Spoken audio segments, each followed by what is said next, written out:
In this video, I will be using a reference image in the Z-image workflow. Later, I will also be using LoRA with a referenced image, and this video is for beginners. So this is a simple workflow for using Z-image for text-to-image generation, and it works. This is similar to an artist who draws painting on a blank canvas based on his thoughts. In this workflow, this is the random canvas, which serves as the starting point for image generation. And from this point, the final image is guided by the prompt, diffusion, and sampling techniques. This node is actually for Aura Flow models, but it does have its effect when using with other models. You will have to experiment and find out whether the effect is good or bad. To generate an image using a reference image, I have to modify the canvas. So instead of using a random canvas, I will replace it with a reference image. This will allow the model to preserve the structure, composition, or style of the input image while still applying the prompt and diffusion process. This node will keep the image size in check in case you upload an image larger than 1024 pixels. One more thing you should know is this K-sampler works in latent space and produces a result which is also a latent image. To put it simply, latent is not the pixel we see on the screen. This latent result by K-sampler is decoded using this VAE, and then we can see the pixel image as a final result. This VAE is used to decode and can also encode when we want to put a pixel image into the K-sampler.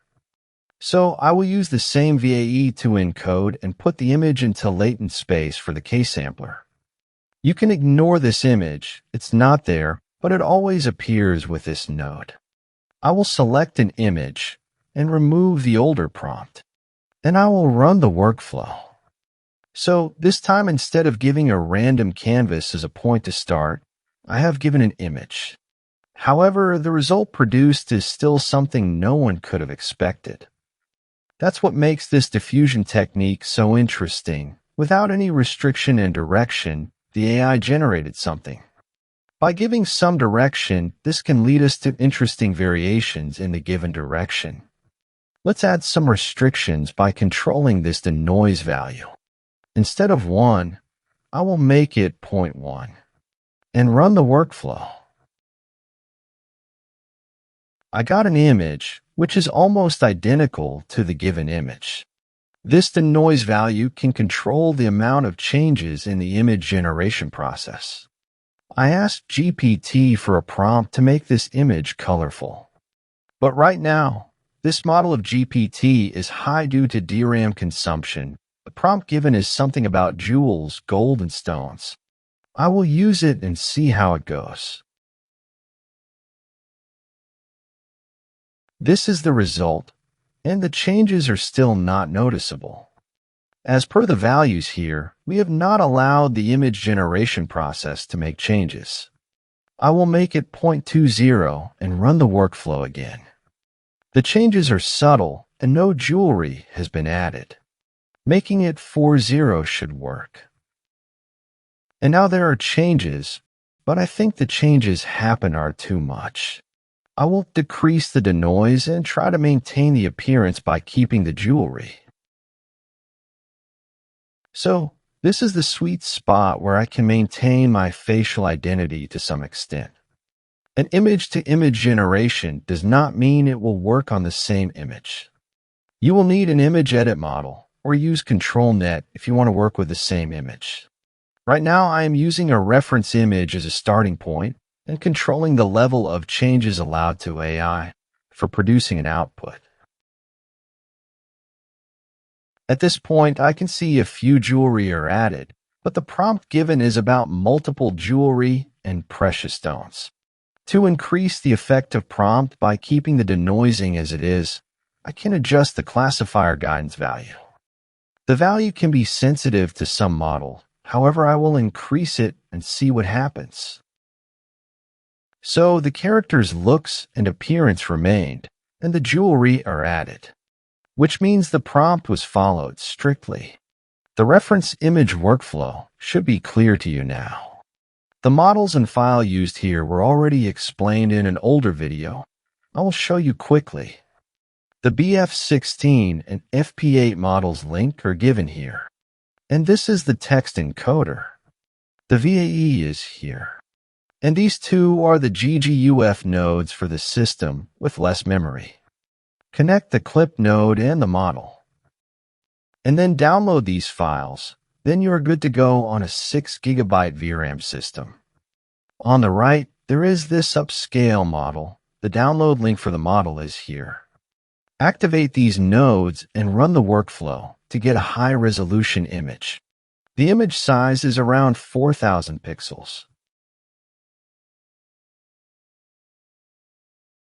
I have added the file location for the models and also for the upscale model. So that was the workflow for using the reference image. Now let's add a LoRA. On the Civit AI website, into the Models section, apply the filter for LoRA and select the models as ZImage Turbo. So these are the LoRA, and this pig looks interesting. There are several to choose from. I will have one more LoRA. Download and save inside the LoRA folder. In the same workflow, I have made some space and added a LoRA loader node after the diffusion model. Press the letter R to refresh the LoRA list, and then select the LoRA. I have selected the ink style LoRA. To have the ink style in your image, there are a few trigger words which should trigger the LoRA effect. The image prompt should give you an idea about using the trigger words with the prompt. In the similar way, I copied and added the trigger word before the prompt. The LoRA strength is at 1 by default. I will let that be as it is and run the workflow. As this is not a text-to-image result, the effects are subtle. Allowing changes to happen can make the result look like painting instead of a sketch. Keeping the denoise value around 0.30 gives a result which is acceptable to me. I left the trigger word and removed the prompt to see the LoRA effect, which resulted in a weird image. But this happened because the CFG value is high. The trigger word is strongly followed, which makes no sense. Making the CFG value as 1 gave a decent result. I will change the LoRA and get the trigger word. There are no trigger words for this LoRA. You can check the prompt, which should give you an idea. This character in this image has wings. This prompt should work with our reference image as well. Copy the prompt, paste it, and run the workflow.